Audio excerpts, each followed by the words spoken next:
Wahyu nanging Prabu Salya semune penggali ora seneng malah sajake menehi pangerten marang Sinun Prabu Ngastina babagan kanugrahan ya bener apa ora jagat Dewa Bathara bawahan wonten dawuh napa sing diaturake lawan Kumbayaksa menika sedaya leres weladalah malah ketekan wong pinter lagi pisan iki Ngastina kok ana yaksa sing sowan mongko ngerti sadurunging winarah ya pati sengguni mapan kaya mengkono lho kowe ngerti karo aku aja kok kowe bapakmu wae aku ngerti weladalah tur dasare kowe sawijining patih ingkang kondhang ana ing negaraku kondhang apa kondhang babakan Maranata Praja ora kondhang babakan asmara Gama asmara tantra dudu kondhang patih sekti digdaya ora lah kondhang apa kowe patih kondhang megatke wong omah-omah wis aja mbak teruske yo yen ngono sampeyan ngerti kabeh sapa sing lenggahe ning kene sing ana ing mburimu kuwi nalindring Mandaraka Prabu Salya nadyan aku durung tau ketemu wondene ingkang ana ing pepungkuranku iki satemene dudu wong Kurawa lan satemene dudu wong Ngastina iki Begawan Durna pandhita kondhang monyor-monyor turta dadi guruning para sata Kurawa ya apa ora lah cocok tak kok dudu wong Ngastina Durna ki wong endi kuwi Durna ki wong atas angin nom-nomane jenenge Kumbayana bener apa ora takono bener Kakang aku jenengku Kumbayana mbiyen Bambang Kumbayana iya putrane Prabu Baratwaja putra arep didadekke ratu ora gelem tumuli lunga saka ngatas angin nalika semono Begawan Durna nggone lunga kepambeng segara tumuli sumpah prasetya sapa sing iso nyabrangke aku yen lanang bakal diaku seduluren wadon dipek bojo tumuli ora suwe ana jaran sembrani ingkang negar-negar ning ngarepe Kumbayana tanpa didhawuhi Kumbayana nyingklak ana ing gigiring jaran sembrani digawa mabur ngungkuli Bengawan sakwise tiba ning tanah Jawa jaran sembrani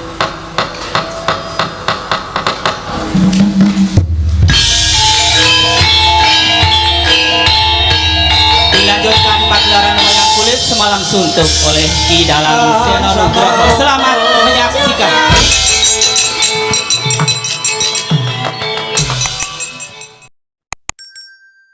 Ono sasmintaning sunjagat wasisaning Bathara paman Hari Sengguni sawetawis rawuh wonten ing datur negari Ngastina mugi kasekecakno anggen jengandi kula lenggah paman Plasa Jenar kawula nun nggih anak Prabu ngaturaken panuwun ingkang tanpa pepindhan dene paduka anak Prabu sampun kepareng-paring pangandikan dhateng ing bapa ing kepatihan saestu wonten ing Jawi sanget kuwatos sing manah pindharan salomba pinanjering alun-alun kumite racaruk maras nang san wonten ngarsa maduka tebih saking raos kemarasan nggih ngestu padha dawuh paduka anak Prabu ing Ngastina paman Plasa Jenar nggih dadi parang anggri paman ingsun percaya minangka dadi badawakli ingsun Pranata tata rakiti negari Ngastina mula diage matur marang panjenengan ingsun paman Plasa Jenar nyawa-nyawa jimat kula nggih sesembahan kula menawi paduka ndang bab tata rakiting praja sadaya boten badhe anguci wani para kawula sami sayek seka kapti akarya luhuring nusa bangsa tuwin negari Ngastina medhahipun para abdi prajurit boten kendhat anggenipun sami gegladen olah kridhaning aprang sawanci-wanci praja paduka katemping parang muka boten badhe anggepok kunca paduka anak Prabu ingkang bapa ing kematian remuk kasawurna putung sumangga kabandhem nonggil kawula ana nuning nggih dadosaken suka marwata suta salebeting manahipun ingkang putra ing Ngastina boten langkung dipun prayogiaken anggenipun paman lenggah wonten ing praja Ngastina kawula nun nggih sampun boten kirang prayogi pisowanipun ing abdi kepatihan anak Prabu ing Ngastina bapa Penembahan Durna Sarawa Paduka Bapa ing Sukalima aturan karaharjan rawuh ngandika bapa menemban wonten negari Ngastina bapa menemban Durna. Astaka swala sila bertapa swal gimbal sumorante hawela kula nuwun inggih nggih tansah pinanganing kawidatan ing sambi kala sowanipun ing bapa ing sekolah mangga widodone skala sowan kula durga mendhak kala sirna namung keparenga ing bapa ngaturaken pudya pangastawanipun ing bapa kunjuk ngersa paduka anak Prabu Ngastina nggih anak Prabu Duryudana bapa menemban Durna sampun kula tampi karya bombong raos sing manah mboten langkung kaskecaku anggen jengandika lenggah kula nuwun inggih sampun boten kirang prayoga anggen kula ngabiyantura ngersa paduka anak Prabu Ngastina nggih Kakang Prabu Karna ing awungga kaprayogakna anggenipun lenggah wonten ing dhatur ya negari Ngastina Koko Prabu Basukarna kawula nuwun inggih Yayi sampun boten kirang prayogi bisawanipun ingkang ngraka ing awungga namung keparenga kula ngaturaken pudya astutinipun ing ngraka kunjuk ngersa paduka Yayi Prabu sampun kula tampi karya bombong raos sing manah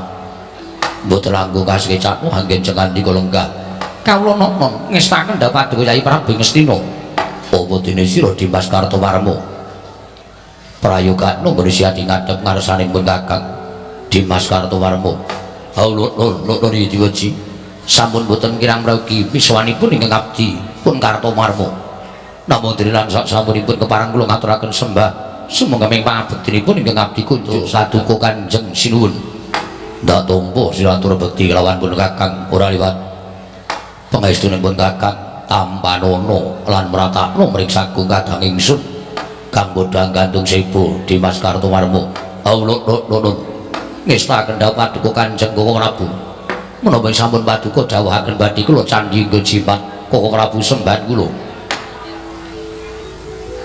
nun mangke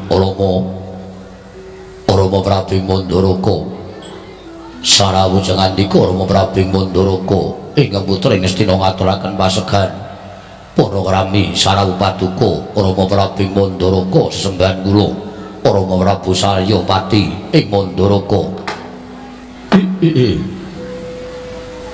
ya jagat Dewa Bathara ya jagat Pangestumbara inggih nggih anak Prabu Ngastina ngaturaken pasegan tumrap ingkang bapa ing Mandaraka sampun kula tampi karya bombong raos sing manahipun ingkang Rama ing Mandaraka namung kepareng kula jejeripun tiyang sepuh ngaturaken pudya pangastawanipun ingkang Rama ing Mandaraka mugi tinampi anak kula ing Ngastina Rama Prabu kula bendhingga jimat paripih dayana ing kasantosan boten langkung kasengecakno anggen jengandika lenggah sampun boten kirang prayogi bisawanipun ingkang Rama ing Mandaraka wonten ing dhatur ya negari Ngastina dinten sakmangke menika nggih sewu-sewu kalapadanipun ingkang putra Tadah Wadana dene dinten samangke kula wantun hambayongi dhateng jengandika Rama ing Mandaraka mila saderengipun ingkang putra hamba baraken wigati ing pasewakan mugi keparenga galih anglubirna sesamudra pangaksami dhateng ingkang putra Ngastina Duryudana dene kula wantun hambayongi dhateng jengandika Rama ing Mandaraka Rama Prabu Saryapati jagat Dewa Bathara jagat Pangestumbara anak Prabu Ngastina wonten diwerani ngadhawuh jejeripun kula menika tiyang sepuh tur nyatanipun kula menika sampun ngrumaosi titik kamukten dhateng anak kula pun Banowati lan sampun sumagah ingkang Rama ing Mandaraka menika tansah minangka dados pengayomanipun anak-anak kula Sata Kurawa mila nadyan pinanggihipun kula menika tinemu reda tuwin kula menika tinemu para sepuhipun anak kula ing Ngastina namung menawi wonten pandangun saking anak kula anak Prabu Duryudana sampun malih ing Wancirina nadyan ing Wanciratri kula mboten badhe selak ingkang bapa tumuli badhe sowan ngabiyantura ngersanipun anak kula ing Ngastina malah samangke gandeng ingkang bapa sampun kepareng sowan nggih wonten menapa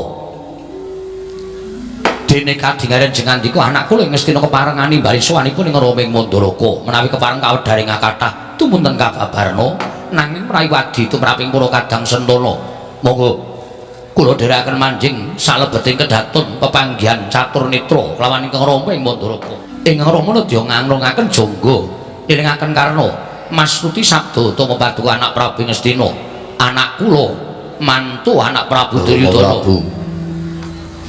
sewu-sewu kalapatanipun ingkang putra Tadah Wadana. Dene dinten samangke kula wantun hambuyungi dhateng rawuh ngandika Rama Prabu Mandaraka. Krana dinten samangke Rama Prabu badhe kula caosi pawarta ingkang sanyatanipun badhe dados bombong penggalipun Rama Prabu Mandaraka. Mangribi adat lupi ingkang sampun lampah pendak-pendak ngerompahi Mandaraka menika sowan dhateng negari Ngastina menika tansah diajab rembagan perkawis setunggal menika bejahipun para Pandhawa angka kalih menika gegayuhanipun anak kula mantu ing Ngastina ing nyatanipun saben-saben alisir saking anggra-angring kautaman nanging boten kados panjenenganipun anak kula mantu ing Ngastina Rama Prabu panjenengan badhe kula sugata pawarta ingkang damel bombong manahipun tiyang sepuh. Nuwun sewu. Pawarta menapa menika nggih? Ugi andadosna ing kawuningan Rama Prabu pirsa piyambak bilih sampun marambah makaping-kaping pendak-pendak Kurawa menika gayuh kanugrahan tartemtu boten saged kasembadan nanging boten kados dinten samangke menika nadyan boten linambahan kanthi lampah prihatos boten linambahan kanthi lampah tapa brata boten kanyono-nyono putra paduka Yai Ratu Banowati pikantuk kanugrahaning Jawata inggih menika Wahyu Pulung Ratu Rama kabungan ingkang mekaten menika kula wau badhe kula aturaken mawi cara menapa dene tanpa kanyono-nyono Yai Ratu Banowati pikantuk Wahyu Pulung Ratu ingkang tanwandi minjang turun-turun kula tartemtu badhe dados nalendra saha badhe pinardawa kamulyanipun pawarta ing mekaten menika kula wau menapa boten andadosaken suka marwata suta salebeting penggalipun Rama Prabu Mandaraka wiladal jagat dewa batur jagat pangestu kula nggih nuwun sewu sampun cetha panampinipun ing Rama Mandaraka bila anak kula Banowati ingkang winengku garwa anak kula mantu ing Ngastina pikantuk kanugrahan inggih menika Wahyu Pulung Ratu. Nuwun sewu anggen kula badhe matur menika kebak ing pengati-ati jenyatanipun kula menika tiyang sepuh menawi ngantos sisip anggen kula muja atur nasa paduka anak Prabu ing Ngastina tanwandi mangke badhe adamel sastra wirang dhateng Rama Mandaraka. Nggih, nuwun sewu. Menawi dipun metang cara kamanungsan, menawi kula menika metungipun cara kamanungsan, mesti kemawon kula menika seneng. Kula menika bombong, kula bungah ing atase anak kula wadon Banowati pikantuk Wahyu naminipun Pulung Ratu. Menika menawi cara kamanungsan. Nanging nuwun sewu. Gandeng salya menika wong tuwa, mula petungane petungan kula menika alus tegesipun lahir ya kula petung batin ya kula petung yen lahire salya mesti seneng yen batine tuwuh tandha pitakon salebeting manahipun ing Rama Mandaraka.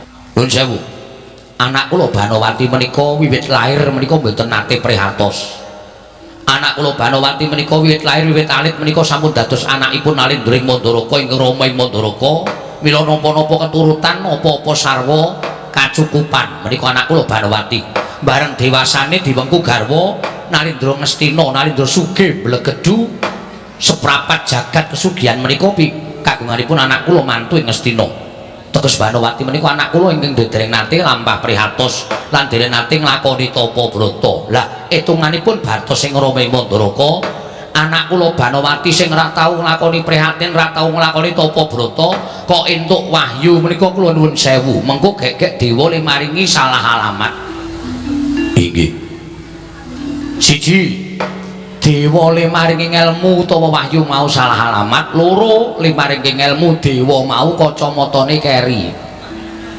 tegesipun lamur Rama Prabu Mandaraka namung nyatanipun menika sampun kelampahan bilih Yai Ratu Banowati pikantuk kanugrahan wujudipun Wahyu Pulung Ratu. Nggih namung petanganipun ngaten wahyu menika nek boten betah mapan utawa momong dhateng raganipun tiyang menika boten badhe suwe anggenipun mapan utawi boten badhe lono menawi wahyu menika kala wau boten jenak lan boten kepenak momong dhateng jagatipun anak kula Banowati tartemtu boten dangu wahyu menika badhe oncak mila menika kula ngrawuhaken Rama Mandaraka wigatosipun namung badhe kula suwuni cara kados pundi supados wahyu menika boten oncak saking anggenipun ingkang putra Nyai Ratu Banowati lah perkawis menika kula boten mangertos perkawis menika kula boten mangertos ning nek panjenengan nyuwun priksa Rama wahyu menika menapa wahyu menika kanugrahaning dewa ingkang tinampi dhateng titahipun ingkang sampun netepi dhateng kewajibanipun gesang contonipun menawi jengandika anak Prabu Ngastina menika dadi nalindra sing apik nganti rampung nggone dadi ratu wekasan pikantuk kanugrahan saka panguwasaning dewa menika sampun trep yen dadi satriya sing apik nganti sak paripurnane nggone dadi satriya wekasan entuk kanugrahaning dewa menika sampun trep yen dadi brahmana sing becik wekasan entuk kanugrahaning dewa wujuding wahyu menika sampun trep nuwun sewu lelakone Banowati menika durung rampung piyambakipun supe prihatin piyambakipun ora tau taberi tapa brata kok entuk wahyu menika kula nuwun sewu menawi cara hitungane wong tuwa menika tuwuh tandha pitaken mergi inggih wong entuk kanugrahan menika pitataning jalma wong entuk wahyu menika unusaning titah wong entuk kanugrahan menika mantasaning menungso mboten saged titah saged pikantuk kanugrahan inggih turta linambaran laku telung perkara linambaran lampah tigang perkawis menapa lila wani kurban lila menika tegesipun menapa lila menika gesang wonten ing Madyapada menika sampun boten gadahi raos awel tegesipun piyambakipun sampun pasrah dhateng pepesening kodrat ngrumangsani yen to urip menika boten tuku boten utang ora nyilih lan sak liyanipun gesang menika namung dipun paringi sing gawe urip namung cukup diparingi ngaten kemawon dadi wong urip menika kudu lila tegese lila sugih ya wani mlarat ya wani bejo ya wani cilaka ya wani bungah wani susah wani menika wong lila tegesipun ikhlas dhateng gesangipun mboten kok anggere wis entuk rejeki entuk berkah saka sing gawe urip uripe kepenak lali ngucapake syukur ning lagi nelongso rong dina wae ndrewili dongane kaya wong edan inggih menika sipatipun menungso inggih ing angka kalih wani menika tegesipun semang-semang samar-samar mengko gek menika sampun boten badhe sumandhing tegesipun aku tumindak kaya ngene mengko gek kaya ngono aku tumindak kaya ngono mengko gek kahanane kaya ngene sedaya dipun pasrahaken dhateng panguwasaning Dat Kamurweng Dat dipun pasrahaken dhateng panguwasaning Gusti Ngakarya Jagat kasinggihan mekaten mongko racak-racake menungso sakniki sing kelakon lho nggih nek aku tumindak kaya ngene mengko dilokke kancane mengko kowe iso kaya ngono terus ora sida tumindak mengko nek aku tumindak kaya ngene mengko dilokke tanggane kowe engko nek tumindak kaya ngono akhire bakal kaya ngene terus boten badhe tumindak mbok inggih sak mangke monggo bejo cilaka bungah rekoso menika dipun pasrahaken dhateng panguwasaning Dat Kamurweng Dat jenyatanipun ingkang menang mestani dosa lan boten menika namung panguwasaning Gusti inggih boten sadengah titah menika wani lajeng kurban pernikane kurbaning lahir lan kurbaning batin kurbaning lahir menika dana driyah weweh paring sandang wong kawudan paring payung wong kudanan paring buga wong kaluwen mongko tanpa pamrih ngibaratana piyai sepuh nyebutake yen tanganmu tengen ngulungke tanganmu kiwa aja weruh yen tanganmu kiwa ngulungke tanganmu tengen aja weruh tegesipun boten pamrih menapa kemawon mongko sak racak-racakipun sak menika wong nyumbang menika wujudipun dol tinuku kados pundi nyo kowe tak sumbang semene ning aku dongakno kaya ngene lah menika tegesipun sampun dol tinuku anggenipun nyumbang menika mboten sah tegesipun mboten lahir batin duit dijoli donga menika kata-katahipun racakipun sak menika ngaten inggih monggo nyatanipun peparing menika kudu ikhlas lahir lan batin lajeng kurbaning batin menika lumembak sumindhi dhateng panguwasaning Dat Kamurweng Dat manembah dhateng panguwasaning Gusti anut kapitadosanipun piyambak-piyambak monggo sampun ngantos nesuk-nesuk dhateng kapercayanipun tiyang sanes menika kurbaning batin monggo nyatanipun Banowati anak kula menika nuwun sewu telung perkara menika ora dilakoni Banowati menika arep dadi bojone wong sugih kok nyumbango, kok meneh ana wong sing ngrekoso. Wong piyambakipun menika nuwun sewu, jagong ning gone kancane wae diitung. Aku nyumbang semene sok nek aku ewuh baline kudu semene menika Banowati. Inggih. Lah kok anak kula entuk wahyu menika nuwun sewu, mila kula matur to apa dewane sing lamur. Lajeng saranipun kados pundi babakan anggenipun Yai Ratu Banowati menika saged pinardawa kamulyanipun wahyu boten uncat saing angganipun Yai Ratu Banowati. Lah perkawis menika kula boten mangertos. Perkawis menika kula boten mangertos jar menika dhateng pangraosipun kanugrahan menika piyambak. Nek pancen sing dinggoni kuwi jiwane wong utawa raganing menungsa sing tansah teteken ati suci pepayung budi rahayu tumindake sarwa utama. Wahyu menika tertentu badhe betah. Ning yen sing dinggoni kuwi watake candala budine murka, kula nuwun sewu, wahyu menika mboten badhe betah lami uncat lan badhe pados kasuwargan ingkang sejati. Paman wonten dawuh. Sampeyan gadah pemanggih menapa? Nuwun sewu nggih. Menawi caranipun ingkang bapa ing kepatihan babakan anggen paduka kawatir. Wahyu menika uncat sangangganipun Dewi Banowati menika mboten sadipun penggalih. Kula nuwun sewu, mboten wonten jamak limrahipun wahyu kok pindah-pindah nggen menika mboten wonten jamak limrahipun. Wahyu mapan sepisan menika inggih menika ingkang kedadipun mong selaminipun gesang. Dados menawi paduka mireng utawi mangertosi pekabaran wahyu menika mboten badhe lono mapan angganipun titah. Menika kula nuwun sewu, menika namung kabar kabur kemawon sampun ngantos dipun pitados. Mekaten paman inggih. Bawaduna wonten dawuh nggih. Bawaduna badhe badhah pemanggih menapa? Oh, menawi babakan wahyu kula mboten badhe tumut-tumut pirembagan kemawon kok nggih. Sebabipun menapa? Mergi nuwun sewu menawi paduka ndang dhateng Bapak Sukalima. Bapak Durna gadah pemanggih menapa babakan kanugrahan? Nuwun sewu kula mboten gadah atur. Liripun kados pundi jenenganipun mboten gadah pangandikan. Mergi sajeg jumlah kula menika nadan wujud brahmana, nadan kula menika wujud pendhita. Ning kula menika mboten pitados kalian wahyu menika kula mboten pitados. Kakang Durna, pripun Dewate? Osik to. Sampeyan niku pendhita. Pendhita menika gegulang babakan ngelmu batin. Nggih.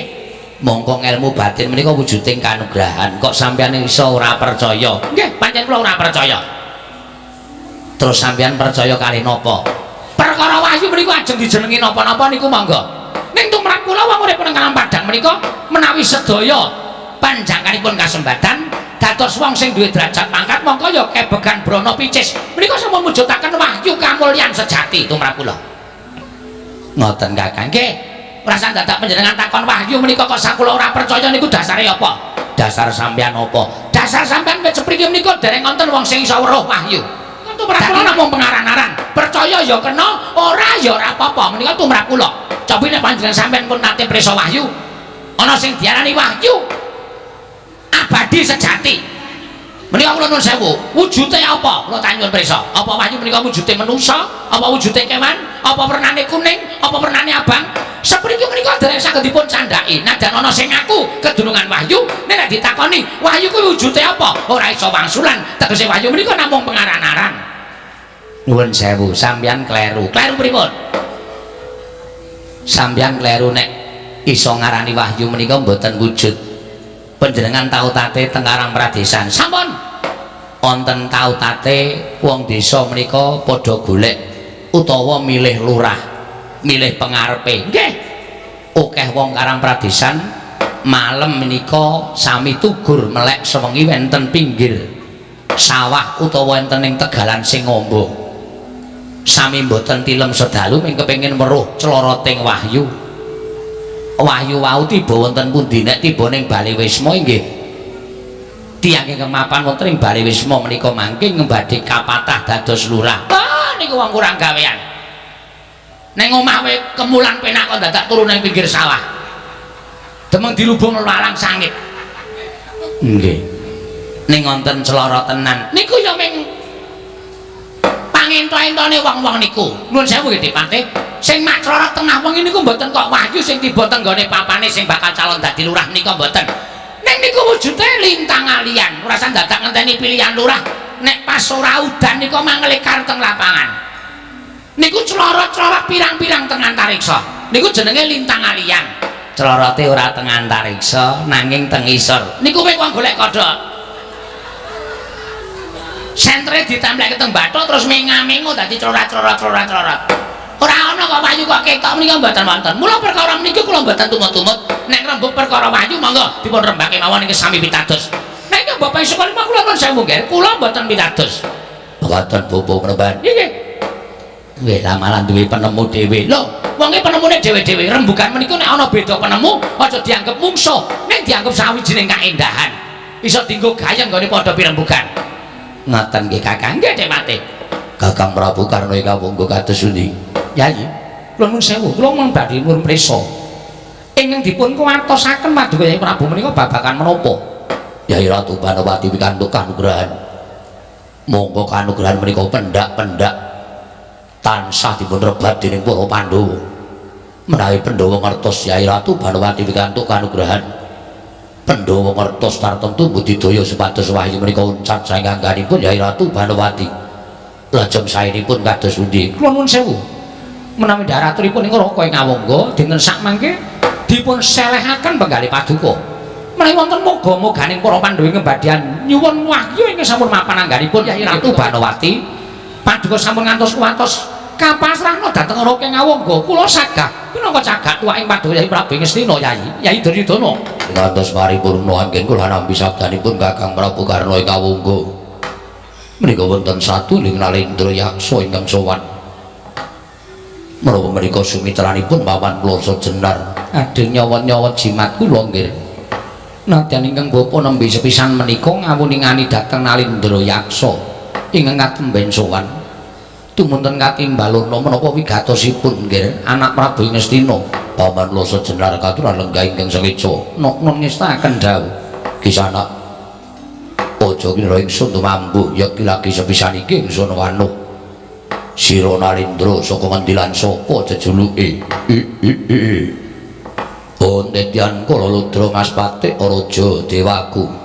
Sinuwun sing gedhe pangapuramu lan aja gempung penggalimu yen to aku ora nggunakake tata basa sarta tata krama marang panjenengane.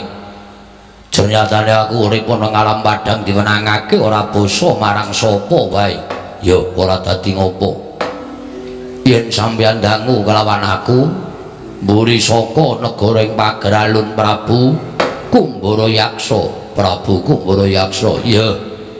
Apa aku sowan ngersaning Sinuwun Prabu Duryudana?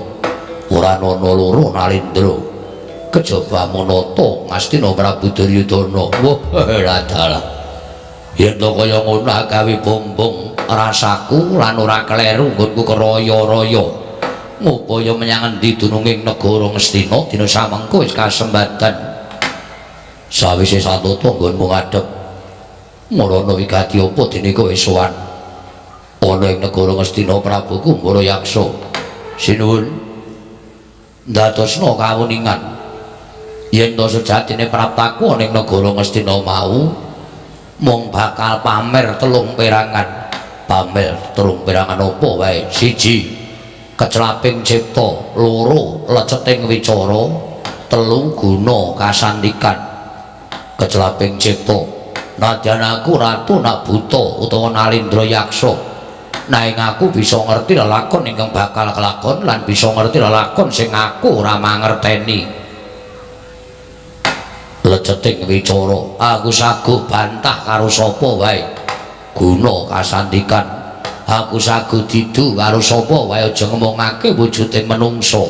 Nadyan dewa wae aku ora bakal irip. Kumbara Yaksa, ana apa sinuwun? Aja mung kandheng ning pangucap nanging kababaro dadi pakarti. Yen pancen kowe ngerti sadurunge winarah lan ngerti lelakon ingkang kowe ora ngerti kelakon. Mula gagi saiki kowe prasaja apa ingkang lagi ndak rembug ana ing Datulaya sadurunge kowe sowan. Wah, dalah. Cilik gedene sampeyan nyoba karo aku ya. Yen kepengkok aja menggok, yen pener aja minger. Yen sampeyan dangu apa ingkang kelakon ana negara Ngastina. Panjenengane Sinuwun Prabu Duryudana bungah penggali merga garwamu Dewi Banowati entuk wahyu. Ya kuwi wujuding wahyu pulung ratu. nganti ngrawuhake maratuwamu Nalindring Mandaraka Prabu Salya ing wigati bakal mbok kabari anake nggone entuk wahyu. Nanging Prabu Salya semune penggali ora seneng malah sajake menehi pangerten marang Sinun Prabu Ngastina babagan kanugrahan. Ya bener apa ora jagat Dewa Bathara?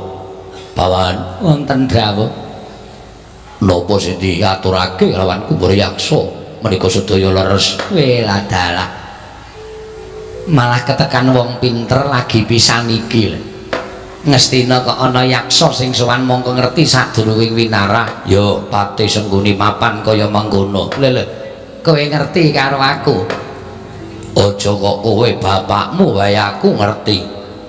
Dalah tur dasare kowe sawijining patih ingkang kondhang ana ing negaraku. Kondhang apa? Kondhang babakan Maranata Praja? Ora. Kondhang babakan Asmara Gama, Asmara Tantra dudu. Kondhang patih Sekti Digdaya? Ora. Lah kondhang apa? Kowe patih kondhang megatke wong omah-omah. Wis aja mbak teruske. Yo. Yen ngono sampeyan ngerti kabeh sapa sing lenggah neng kene. Sing eneng mburimu kuwi Nalindring Mandaraka Prabu Salya nadyan aku durung tau ketemu. Wondene ingkang eneng pepungkuranku iki satemene dudu wong Kurawa lan satemene dudu wong Ngastina. Iki Begawan Durna pandhita kondhang monyor-monyor turta dadi guruning para sata Kurawa. Ya apa ora? Lah cocok. Lah kok dudu wong Ngastina, Durna ki wong endi? Kuwi Durna ki wong atas angin. Nom-nomane jenenge Kumbayana. Bener apa ora takono? Bener Kakang. Aku jenengku Kumbayana mbiyen, Bambang Kumbayana. Iya. Putrane Prabu Baratwaja Putra arep didadekke ratu ora gelem tumuli lunga saka ngatas angin. Nalika semono Begawan Durna nggone lunga kepambeng segara tumuli sumpah prasetya sapa sing iso nyabrangke aku. Yen lanang bakal diaku seduluren wadon dipek bojo. Tumuli ora suwe ana jaran sembrani ingkang negar-negar ning ngarepe Kumbayana. Tanpa didhawuhi Kumbayana nyingklak ana ing gigiring jaran sembrani digawa mabur ngungkuli Bengawan. Sakwise tiba ning tanah Jawa, jaran sembrani arep ditinggal kalem tansah ngetutke karo Kumbayana. Saka gempung rasane jaran sembrani dipateni karo Kumbayana. Dalah jebul ora ngira jaran mau nalika tekaning pati wis meteng utawa wis ngrebini. Jaran meteng ya meteng karo sapa? Takono sing numpak jaran mau. Meteng karo sinten Kakang Durna? Oh, ula dhewe ya ora ngerti wong kowe rumangsa numpak tok. Ora tumindak napa-napa iso nganti ngrebine. Kula mboten ngerti. Lah terus anak jaran mau saiki isih urip. Lho. Isih urip, isih mapan ana ing Sukalima. Jenenge Bambang Aswatama. Ngono ta critane. Iya, Patih Sengguni. Bener Kakang Durna. Bener arep ngapa? Lho. Kok malah terus nantang. Lho sampeyan iku senengane ngonceki karo enake wong liyan kok. Dume ana Nalindra Yaksa sing pinter ngonceki karo alane liyan, terus pancing supaya ngonceki critane Begawan Durna. Niku crita-crita kula dhewe. Niku lakon-lakon kula dhewe rasa ngonceki. Perkara kula arep jalan karo wedhus sakarep kula. Oh, nggih pun ora sah nesu. Nggih pun. Ora sah datanan jere kali kula. Nek ngonten sata menika, nggih, ora sah dadak dikenake. Panjenengan kok metu saka weteng jaran. Nek sampeyan ora ngerti, jaran niku sawise tekaning mati wenteh dadi wujud widodari. Bathari Wilutama. Oh, dadi sampeyan niku tata batin garwa widodari ning blegere jaran. Ya men. Kok mesti digenak-genake to? Blegere jaran ya men wedhus ya men, pokoke anggere widodari. Oh. Pokoke anggere widodari. Pamandari yo wonten dawuh. Salajengipun dinten sakmangke yaksa menika badhe gadah wigatos menapa sinuwun. Ya dene aku diwenangake nglakoni tapa ngrame. Tegese tetulung marang sak pepadaning urip. sapa ingkang butuhake pitulung aku mesti bakal tak tulungi. Nanging waton ingkang tak tulungi mau percaya kelawan aku sinuwun. Kumbara Yaksa, ana dawuh apa? Dina samengko pancen aku nedeng bingung. Krana garwaku Yai Ratu Banowati kadunungan wahyu Pulung Ratu. Monggo kuwatir rasaku yen nganti Pulung Ratu encat saking saka angganing Yai Ratu Banowati. Mula dina iki mula kanggen pancen ku arep nulungi karo Duryudana. Piye carane supaya Ratu aja nganti oncat wahyu aja nganti oncat saka angganing Yai Ratu Banowati. Oh ladal. Babagan perkara kuwi ora kok angel nanging gampang tumrap aku. Gampang piye? Ora sandadak kowe ngrawuhake maratuwamu ingkang ado-ado saka negara Mandaraka ingkang tinemune panjenengan ora pikantuk kali damar. Nanging cukup aku ingkang sowan sinuwun. Wahyu Pulung Ratu ora bakal oncat saka angganing garwamu Dewi Banowati waton negara Ngastina kene tumbali wujuding gedhe kethek putih kang bisa tata jalma kuwi dadi jalaran wahyu lestari mapan angganing Dewi Banowati. Jagat Dewa Bathara ya jagat pangestu Kumbara. Kumbara Yaksa, ana dawuh apa ora pangling iki sinuwun Mandaraka dasar kepara nyata. Aku ratu ing Mandaraka Prabu Salya. Saiki maragake nggonku maju ning ngarenganing anak Prabu Duryudana mau sayekti bareng aku krungu marang aturmu yen to kowe matur mesaning anakku mantu Duryudana. Wahyu Pulung Ratu ing mapan anggane anakku Yai Besi Banowati bak ora bakal loncat saka angganing Banowati yen to tinumbalan wujuding kethek putih sing bisa tata jalma. Mora saiki aku tak takon karo kowe. Mora aku saiki tak takon karo kowe wangsul ana pitakonku kanthi pertitis. Yo kowe arep mundhut pirsa apa? Sarta kowe arep dangu apa Prabu Salya? Ngendian ning jamak lumrahing ngatasé wong gayo kanugrahan kok dadak memateni sak pepadaning urip. Aku tak takon yen pancen kuwi sing ngutus gurumu sapa? Marakanda. Aku tak takon tak adu arep karo gurumu. Lah yen to pancen kabeh ilmumu kau pikantuk saka para Jawata ngendi kayangane aku ingkang bakal munggah ning kayangan. Aku ingkang bakal adu arep karo dewa. Iki wis ngandhakake wong gayo wahyu kok memateni samarang sak pepadaning urip. Aku ora matuk, aku ora gathuk. Wis jamak lumaring ngatasé aku ki wong tuwa ditimbali dening anakku mantu Duryudana marang negara Ngastina. Aku seneng dene anakku Banowati entuk wahyu ning aku ki wong tuwa wajibe kandhan-kandhan. Ing ngatasé Banowati ki ora tau prihatin, ora tau tapa brata kok entuk kanugrahan kuwi mau. Wajibe pancen kudu diteliti sarta diglejah, digelar lan digulung. Aja nganti tuna tembe mburine. Kabagane ing sinandhang dening anakku Duryudana aja nganti mung sakedheping netra. Nek entuk kanugrahan ya kanugrahan salawase. Ora mung wujud kanugrahan ingkang mampir. Ning bareng kowe teka lah kok dilangap-dilangap ucapmu ndawili kaya grojokan, nyerwetek kaya bedhese nebo pategalan. Kowe ngandhake dadi buta pinter, kowe ngandhake dadi buta ingkang wasis waskiteng esti. Nanging kelakuanmu sak isoring dramaan. Endah-endah kowe wujuding buta betah buteng aniaya. Mula ora jeneng mokal. Kowe matur marang sareng anakku Duryudana, kowe matur yen to syarat-syaratane wahyu manjing angganing anakku Banowati langgeng sak teruse yen to negara Ngastina ditumbali nganggo kethek putih bisa tata jalma. Duryudana, anakku longgel, kula nuwun sewu, ingkang Rama paripaksa radi nyelangkrak dhateng anakku ing Ngastina.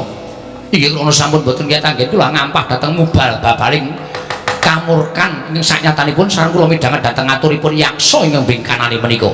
Rama Prabu badhe kepareng-paring dawuh menapa? Kula menika ing Rama ing Mara Sepuh. Kula menika ing Rama Mara Sepuh ing Mandaraka. Ketayalan wong tuwa dugi wonten negaring Ngastina menika pamrih kula supaya Ngastina menika dados sae samukawisipun. Upami anak kula Banowati menika pikantuk kanugrahan ya nugraha menika mugi langgeng wonten anak kula Banowati.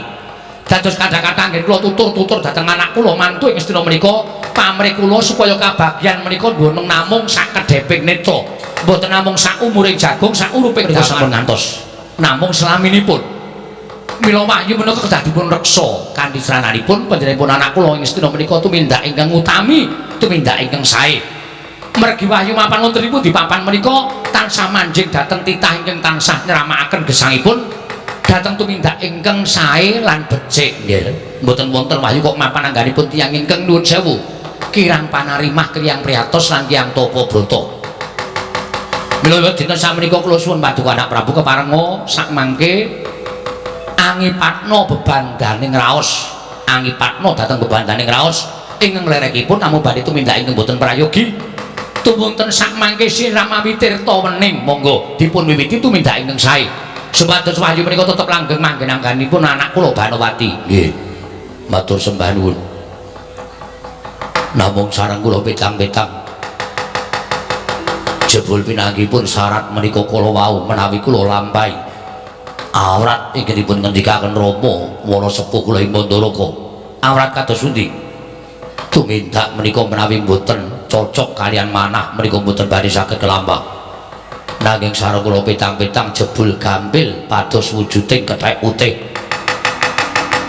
Diagem tumbal wonten negari Ngastina. Menawi Ngastina sampun dipun tumbali kethek putih misa tata jalma. Tanwandi boten perlu kula menika angowahi watak wawantakipun Duryudana. Wahyu Pulung Ratu badhe mapan anggaripun Yayi Ratu Banowati slaminipun tekesipun. Inggih, tekesipun kados pundi? Rama Prabu saged nyuraos piyambak. Nggih, nai ngaten sak kranjang kuplak aturipun ing Rama ing Manasepuh. Menika boten dipun agem. Kula ngertos. Nanging sareng seklimaturipun buta ingkang sowan monggo dereng dadah dereng pernah papan panggonanipun malah panjenengan agem aturipun mboten menapa-menapa nggih mboten menapa menawi telu mekaten sampun mboten wonten ginanipun menawi kula menika kedangun mapan wonten negari Ngastina samangke gandeng sampun mboten dipun agem aturipun ingkang Rama ing Mandaraka kasekicakna lenggah ingkang langkung prayogi kula tak wangsul kemawon. Nggih Rama kula caosi kamardikan Rama badhe kepareng lenggah wonten ing mriki kula sumanggaken menawi badhe kepareng kundur kula namung saged nderekaken sugeng kundur sekecap lenggah ning mangke menawi ana napa-napa sing dumadi wonten negari Ngastina sampeyan aja sambat karo marata sampeyan wonten dawuh sinul nganti wong tuaku dhewe Rama Prabu Mandaraka duka kelawan aku merga nggonku manut kawan apa ingkang mbok aturake ya sabanjure piye dina samengko gandeng kowe bisa ngucap Wahyu bakal langgeng mapan angganing Nyai Ratu Banowati mula babarke pisan yen kowe ora iso goleki wujuding kethek putih sing bisa tata jalma dadi tumbal aja takon dosa balimu ning Ngastina mesti tak tugel gulumu. Wah ladala malah entuk gawean ya sinuwun yen to pancen kaya mengkono aku saguh ngupaya menyang ditulungi kethek putih bisa tata jalma dadi tumbal wadal negara Ngastina supaya Wahyu Pulung Ratu langgeng mapan angganing Dewi Banowati. Banjur mangkatku besok apa? Dina iki uga ndak jaluk budhal saka negara Ngastina. Budidaya tumbal supaya kelakon Nyai Ratu Banowati ngrasakake Pulung Ratu selawase. Njaluk pamit sing ati-ati aja kaya ing Mandaraka ingkang Rama. Menika penggalipun nuwun sewu. Pambeganipun panci kados mekaten nggih menawi boten cocok tumuli badhe duka nanging sakmangke boten dangu tertentu badhe sowan malih wonten negari Ngastina paman kula sejenar kasinggihan mekaten. Bodolo wonten dawuh kula aturi ngodha lampahipun para sata Kurawa keparengipun lampahipun Gumbara Yaksa dipun odol adoh diceraki cerak didoi sampun ngantos kawistara yen pancen kelakon boyong kethek putih bisa tata jalma. Gumbara Yaksa badhe kula sengkaken ngaluhur dados kadang nata ing negari Ngastina. Yen ben pancen mung kandheng ning pangucap ora kababar dadi pakarti. Kula nyuwun pamunten. Dipun keroyok kemawon kaliyan para sata kepengin sumurup ana ratu. Pangandikane blindra-blindri kaya banyu tumumpang godhong sinthik. Nuwun ngisnaken dawuh Kakang Prabu Karna wonten dawuh timbalan Yai. Sampun harus negaken dhateng kadang kula para sata Kurawa. Kawula nuwun ngisnaken dawuh nyuwun pamit magal pasilan. Ngatos-atos sampun kados lari alit karto karmo wonten timbalan. Budal kang padha sing ingsun kundur ngedatun. Kawula nuwun ngisnaken dawuh. Kaya wis ora ana dawuh maneh Dimas Karto Karmo. Pun wonten timbalan ing dawuh. Keparang lambah baron ing sejati. Yo prajurit kabeh tak klumpuke dina iki nderekke marang tindak ingsun nggonku sowan ana negara Ngastina nanging ora kanyono-nyono nggonku kepengin sumitran kalawan Sinuwun Prabu Ngastina jebul tinemune kudu nganggo bebono kudu nganggo rupa kepareng Paduka Gusti kula sanuta kepareng hamba Barana ingkang abdi yen ana negara Ngastina dina iki butuh wujude ya kuwi tumbal wujude kethek putih yang bisa tata jalma mula kowe aja wedi kangelan prajurit sebar ngalor ngidul ngetan ngulon golek ana wujuding kethek putih yang bisa tata jalma sapa ingkang bisa lan kasembadan bondo lawan kethek putih ingkang bisa tata jalma sayekti bakal gedhe ganjarane mekaten Diwaji ya pancen mengkono menawi kula mekaten menapa sampun dados dawuh Paduka badhe kula estakaken lajeng pangatipun para wadya bolong benjang menapa pangatipun para wadya bolong benjang menapa ora kita sambung obor colok lintang mangkata dina iki nonton ngesta Pramara dewaku mapunten sinuwun akarya kagiat ara sing manahipun ingkang abdi pun Anoman dene Paduka Gusti kula ing Mandura ingkang parang rawuh wonten ing Kendari Sada Diwaji kula ngaturaken sembah pangabekti kula kunjuk kersanipun sinuwun Prabu Tiyang Agung Baladewa jagat wasisaning Bathara Wayahara jagat yo Kakang Anoman ndak tampa tiba sepadha-padha kaprayoga nanging lenggah wonten ing petrabaan Kundalini sinuwun wis ora kurang prayoga praptakon ing pertapan Kendari Sada dina samengko iki Kakang Mayangkara Yayi Mas katuran karaharjan yo Kakang Anoman slamet sowan kula ngaturke bekti marang kersaning Kakang Mayangkara kula tampi dawah sami-sami janur gunung kadingaring dene jengan dika sinuwun Prabu Mandura kepareng rawuh wonten ing Kendari Sada upami ingkang abdi pun Anoman menika nandhang kalepatan dosa menapa ing badhe kula sandhang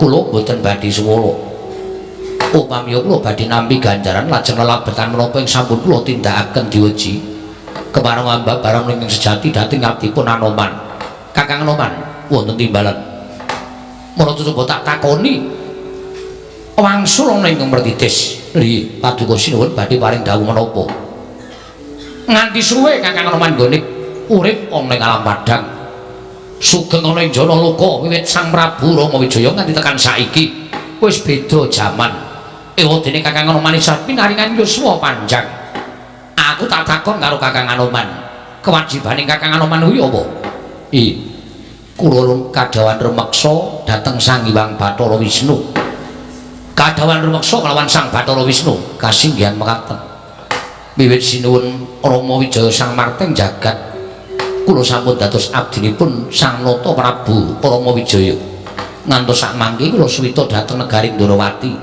suwita dhateng sinuwun Prabu Ndwaraka Sang Prabu Sri Bathara Kresna ateges kula tetep dhateng kewajiban kula netepi dhateng sesanggeman ingkang sampun kaparingaken dhateng abdipun Anoman kula tansah budidaya hanjagi dhateng kawilujenganipun Sang Hyang Bathara Wisnu ngono Kakang Anoman nggih kasinggihan mekaten nanging sabab apa dene ana lelakon ingkang tumanduk ning Praja Ndrawati teka Kakang Anoman ora mangerteni marang lelakon ingkang tumanduk ning Praja Ndwaraka yen mapunten jangan dika anak Prabu Mandura paring dawuh bilih wonten lampahan ingkang tumanduk wonten Praja Ndrawati menika nuwun sewu keparengipun wonten menapa Kakang Mayangkara dadi rohanamu yen to wis ana sak candra itung klungganing gondro samengko iki Yai Prabu Kresna ninggal Praja Ndrawati mongko ora ana baban kemongondho ingkang sepindhe balon kang tinumpuk malah Yai Prabu Ndrawati ora weling kelawan Nayaka Punggawa Ndrawati tindake menyang endi wis ora kurang-kurang Baladewa ngene upaya marang lenggahing Yai Prabu Kresna parandene gagar wigar tenantu karya kalbu ngrawake para brahmana winasisiwa sugata miyang para nimbuna supaya anggulari menyang dilenggahi Yai Prabu Kresna parandene ingkang katindakake gagar wigar tenantu karya mula tumuli Baladewa sowan ana ing Kendari Sada ingkang sayekti marang bakal nanjihke marang Kakang Mayangkara yen to pancen Kakang Anoman kuwi rumeksa marang yuwananing Sang Bathara Wisnu nanging sebab apa Wisnu mendran saka ing Ndarawati lha kok teka Kakang Anoman malah enak-enak lungguh sila tumpang kendangan jengkul tanggung jawabmu menyang ndi Kakang Anoman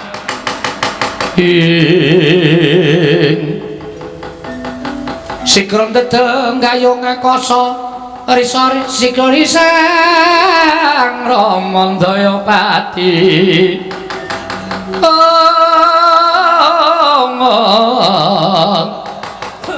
ana yaksa gunjang romarane katak sini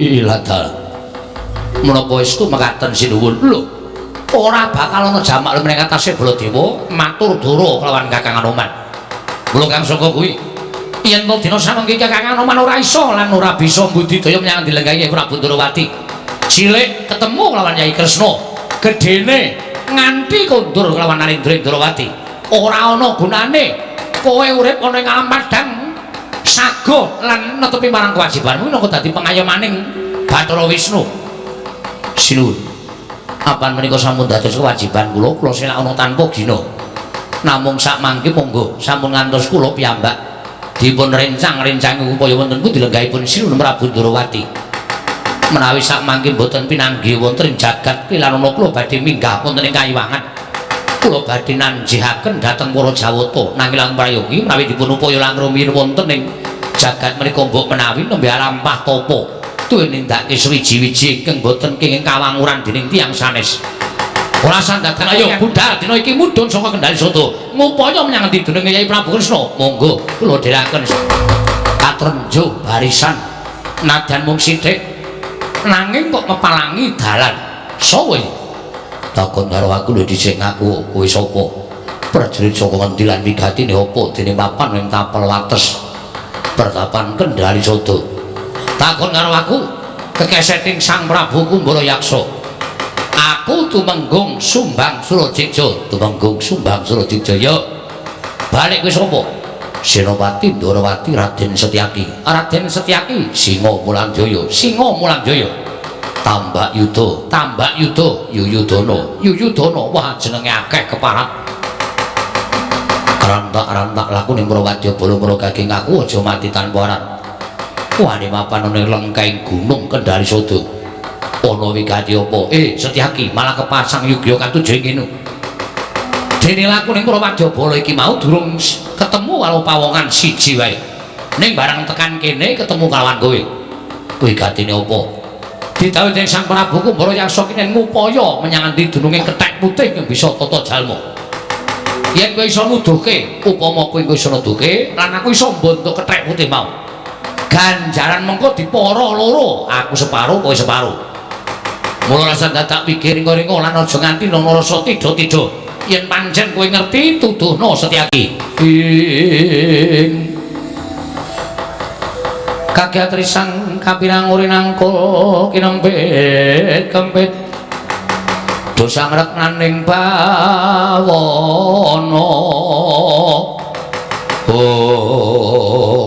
gugu karepe dhewe wani ngrasani karo Kakang Anoman kethek putih bisa tata jalma kuwi pandhita ing Kendari Soto kadangku tuwa ya kuwi Kakang Mayangkara lah yen pancen kowe ngerti kakangmu sing jeneng Mayangkara mau bandanen welehna karo aku bakal entuk bebungah ingkang sakmurwat karo Ratu Gustiku kena kowe bakal mbondo karo kadangku sepuh iso nyempal bau kiwa tengening Setyaki piye iso nyempal bau kiwa tengening Setyaki lho kok malah kowe sajae nantang karo aku lekno mripanmu gatena gobokmu kae kadangku tuwa ora-orane Setyaki ngedol karo kadange tuwa malah kowe sawadya balane ora gelem mlunga saka lengkaing gunung Kendari Soto aja takon dosaku yang bakal nglungake kelawan kowe sak kadang lho wani karo sing tawedene apamu ora minggat suara bakal tebak dana muni margani patimu Singolina Prapting melayu-melayu eneng opo wah sinuwun wonten pepadang ingkang sampun kula sumerepi pepadang kepiye wonten manara ingkang ulusipun seta ulusipun pethak mulus sareng kula taliti jebul piyambakipun pandhita ing Kendari Soto Begawan Anoman namung mugi andadosna ing kawuningan samangke Begawan Anoman ngamuk punggung Suratantaha Nirbaya Nirwikara sedaya para prajurit sami nungsang puyang numbuk bentus ngudel bingung kepelajar ajih kalawan kadigdayaning Sang Mayangkara Sang Anoman nalika semanten Pusen Prawadyabala. Bocah kacarita nalika semanten eling-eling yuswa wis kaladuk. Datan saged wirilang cacahing driji wis mangabad-abad. Ewadene tasih kasil ngan kasekten linanggung. Mila jroning bombong ilang kaprayitnaning Sang Anoman. Tumiyup saking dirgantara Sang Prabu Kumbara Yaksa. Sigrang gigit jangganing Sang Anoman dadosaken kaget nggih Sang Mayang. Gigit janggane dening Sang Kumbara Yaksa. Nalika semanten Sang Anoman kaget parandritan ngraosaken sakit amung datang saged nglawat sigra tanggaping gatiri Sang Mayangkara yayah nyendal tali wangsul tinimbang pecah saking Sang Prabu Kumbara Yaksa atrimah raga sukma uncat saking raga ngambyake mlayu-mlayu lho kene. Koko Prabu ngaturaken ketiwasan piye? Nalika semanten kula sareng lampah kula lan Kakang Anoman nanging katrenjuh Wadyabala ingkang ngayunaken dhateng Kakang Mayangkara inggih Kakang Anoman madosi wanara ingkang kulusipun pethak ngantos dados peperangan yo nalika semenipun Kakang nyurupi bledug mangampak lebur kasaput ing kangit tak kira krai banteng karo macan jebul tinemune siadi bondo karana swijining Wadyabala kasinggihan mekaten lha kok dadi kowe mundur sebab apa sae katebian kula nyurupi wonten yaksa ingkang nggigit jangganipun Kakang Anoman. Satemah Kakang Anoman dipun boyong dening yaksa menika kala wau nebih saking kawontenan negaripun utawi pertapan Kendali Soto. Lho. Kakang Anoman digawa buta kasinggihan mekaten. Bae ladal karepe dhewe. Setyaki daya laku ning buta ning nganti ana apa-apa kok. Sampun sawetawis lenggah wonten ing Karang Kadempel. Ndika Ndara dereng kepareng medhar pangandikan Ndara. Ingkang abdi pun Semar kula cumadung dawuh Den. Nggih Ndara. Ngabdi pun Garing cumadung dawuh. Nggih Den ngabdi pun Petro cumadung dawuh. Nggih Ndara ingkang abdi pun Bagong ugi cumadung dawuh. Kakang Semar. Kula nampa sasmitaning Jawata. Yen to dewa bakal matedhakake kanugrahan mongko cacahe ora mung siji ganepe ana telu. Kakang Nayantaka Janaka wis tinuding kudungupaya kanugrahan nanging kena ngapa enggo seprene kok isih katon peteng paningalku paran menyang ndinggonku bakal nggayuh kanugrahan kasembatan lan urane durung bisa dijagakake Kakang Semar. Kok malah ndengok iki ngopo Pak? Aku kok kaya ora mentala weruh tindake ndaramu. Lagi iki ndaramu gayuh wayu kok bingung penggalihe. Terus ha? Diwalik Bagong. Kowe bantu karo ndaramu ya to, Le. Bantu pripun? Bantu ndaramu menentuk kanugrahan. Carane pripun, Pak? Kowe wong telu nyawa telu tak dadekke nyawa siji. Wah, aneh gitu. Hayar sulapan, Pak. Mbok ngenteni pasar malam Pak nek buka sulapan.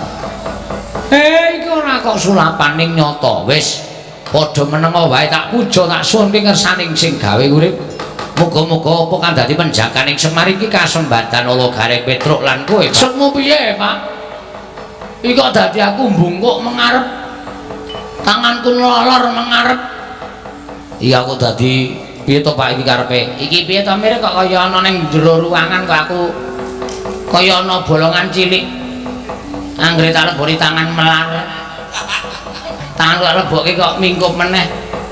Iki sing ning ngarep sapa? Aku Pak. Wah, lah kok dadi Bagong sing dicatah ning nggon sirah. Kowe tak kandhani ya kowe dadi gajah. Lah, ora tenan to. Cilaka terus iki. Piye? Iki nek kecekel pawang sirkus iso dicandha dhewe bendina ming turut tobong sirkus. Arti apa? Dadi gajah penyakit to Semar iki. Kok sik to. Nek ora ngono ndak daramu ora kelakon kedunungan wahyu.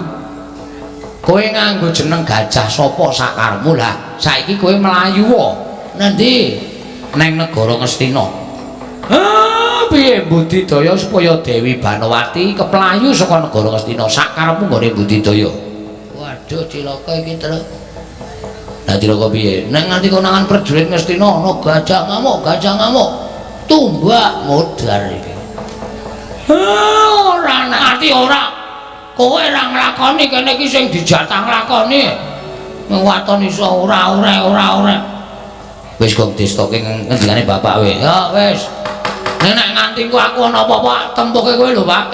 Rasa kuwatir. Melayu sing banter. Jujuko ning Taman Ngastina. Siap sendika wis tak kendhawuh. Truk sikile aja dompo lho. Ora.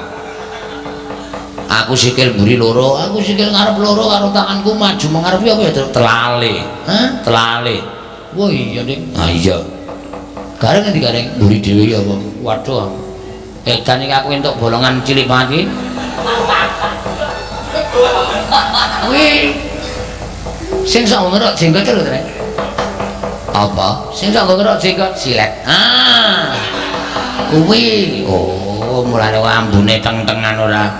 Ora kuat le ambekan iromu lebokno nggonku bolongan kuwi.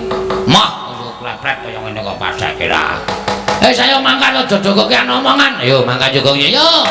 Para Wisnu, Sayekti duwe pakaryan nentremke jagat sawigung. Wondene wayu kaprajuritan paringna kelawan kadang kita ing nunggul pawanang Hyang Jodipati. Siwerkudara ingkang dina iki uga laku tapa brata.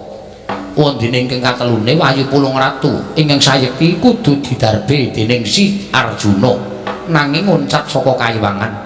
Mula gandeng oncating Wayu ulun ora mangerteni, kita ulun patah supaya ngupaya menyang didununging Wayu Pulung Ratu.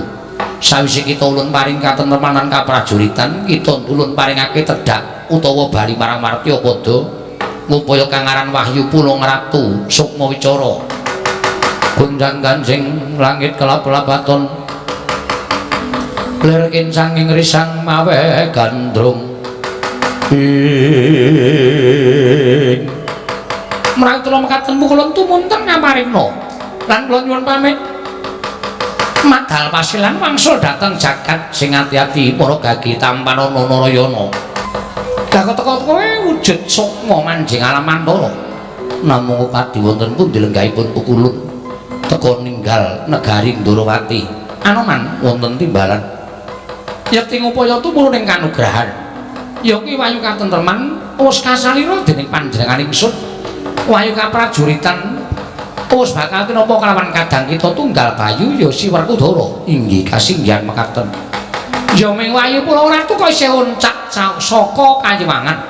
Mulai Anoman bali marang ragane dhewe-dhewe dirampungke perkaraning jagat Swawi. Kula dherekaken sinuwun kabare entuk gawe napa mboten. Kula nyumurupi piyambak nggih. Sinuwun Kumbara Yaksa pranyata mboten namung kandhek wonten ing pangandikan, nanging kababar dados pakarti. Buktinipun Wanara Seta menika mboten sanes kejawi namung Anoman, sakmangke Anoman sampun dipun papanaken wonten ing alun-alun negari Ngastina.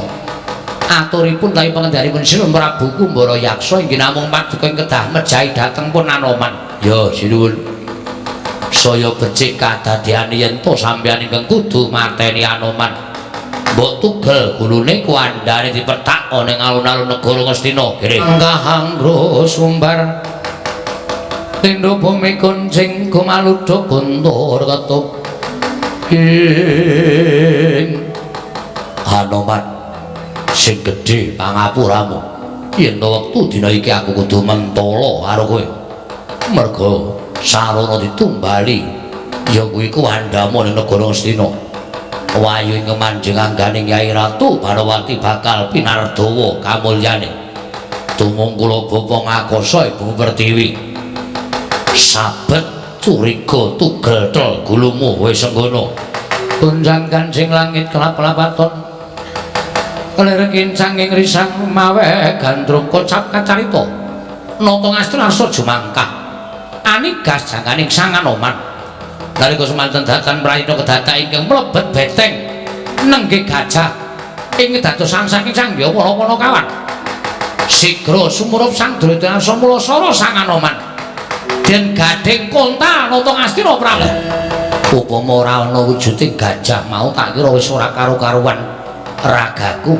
Satemah aku ora bisa bali manjing ana ing ragaku ya. Dewi panggo aku ngaturake panuwun ingkang tanpa pepindhan. Sinuwun Ndarawati. Tobat, tobat. Iki ana wujuding duwe panggul aku dadi mlebu jroning taman Batuban ngrusak pepasrening taman nabrak ya apa-apa. Gajah yang pancen kowe bisa tata jalma sakataning titas wantah. Kowe ngaku sapa jenengmu? Truk. Sapa jenenge Truk? Wis manut. Ade lumahe mau do nganggo jenenge. Ha iya. Lah takoni jenenge. Bambang. Bambang dengkulmu. Gajah jenenge Bambang ora.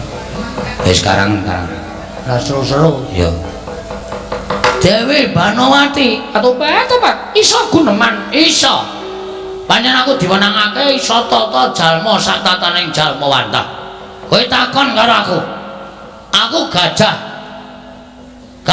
alas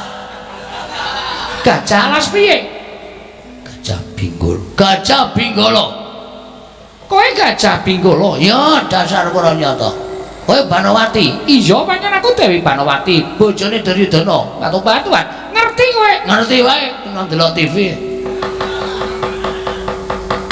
kowe bojone Duryudana iya pancen mengkono lah ngene Banowati surumu apa sumurupa sumurupa pramtakone maman kene sayekti wong bakal ngadili karo kowe lho batu-batuan aku kleru apa aku salah apa kok mbok adili kowe ora salah ora kleru ning jane salahmu tok kendhit tok impit. Salahmu kuwi tok gembol. Salahmu mbok gendong ngalor ngidul. Lire piye dene kowe kandha kaya mangkono. Walah kowe iki rasa dadak sok kemersik. Sok suci kowe Banowati kowe. Aku ngerti sejatine kowe kuwi manggon ning negara Ngastina, kowe dadi bojone Duryudana, ning asline kowe iki ora seneng karo Duryudana. Kowe asline tresna karo Janaka. Ora. Aku tak takon karo kowe. Kowe iki sebagai apa? Aku Prameswari. Kene Prameswari. Kenang apa Prameswari kok ora iso dadi patuladaning para kawula? Nek Prameswari kembene lobok, kembene Brataya kowe. Sing bener itu. Lobok kembene kendho ta piye? Lobok kembene kendho ta piye? Kuwi arep kepiye kahanane kawula utawa wangun manita sak negara Ngastina? Wah, Banowati, kowe iki ayu, pancen ayu. Sapa nyawang kowe ora kepencuk? Ning ayumu iki pupuran wisa. Ayumu iki racun. Ayumu iki pestisida. Pestisida apa, Mas? Mana to, Tru? Iya. Sapa sing kena ayumu kuwi bakal sirna margalayu. Wong wedok ora duwe tata, ora duwe etika. Anggep apa kowe nang ngene terus kowe iki nang kene iki wis gleleng dawuh karo abdi-abdi. Abdimu kuwi derajate luwih dhuwur timbang kowe. Mergo abdimu ki arep mung derajate abdi ning ngenggoni le minangka dadi wanita ya wanita tenanan, wanudya tenanan. Ora kaya kowe Prameswari kok mrana mrene sambung karo wong lanang dudu bojone. Lakon apa kaya ngono ku? Penyakit to. Aku dadi ketegeren kowe. Rumangsamu kaya ora weruh karo tata. Ora dikandhani bapakmu kowe ya. Ora dikandhani wong tuamu, Prabu sapa Tru? Salya. Ndara Janaka dadi bojone Wala Sembadra. Aku kowe kok ceniningan. Wong kok ora mikir. Kaya ngono kananmu. Oh. Tru? Meneng bae terus dunak-dunake terus nganti mlayu. Banowati ayo mlayu aja dijak ben kono mlayu dhewe padha ayo mlayu kapok ora kowe taune kaya ngono kuwi kapok ora taune kaya ngono arep kowe landesan tresna arep kowe landesan cecek bengek sing jeneng kowe tresnani Ndara Janaka anu Raden Janaka iki kleru tetep kleru takono sapa wis tetep kleru arep macem-macem semangkean Duryudana takon nggonggong apa? Minta wangun-wangun Duryudana apa piye? Banowati ayu kok ming dienggo lelemeran ayu kok ning dienggo wah menungsa macem apa ora wangun kowe manggon ning negara Ngastina nang alas kana manggon mergo kowe ora duwe rasa kamanungsan ora duwe rasa iba Ibu ya mbok. Wis omong-omong to. Iya. Ora nderasa ibu. Ora wis nderasa mesake karo sak pepadane. Ora memelas karo sapa bojone jan Sembadra. Oh penyakit. Wagu kowe nek carane kaya ngono wis pinter sondo langit ayu nganti lemeran kaya ngono. Nek kelakuanmu kaya ngono iki sing tak ndelke apa? Kelakuanmu sing biasa kaya ngono kuwi ngembet karo wong tuamu barang tak kandhani.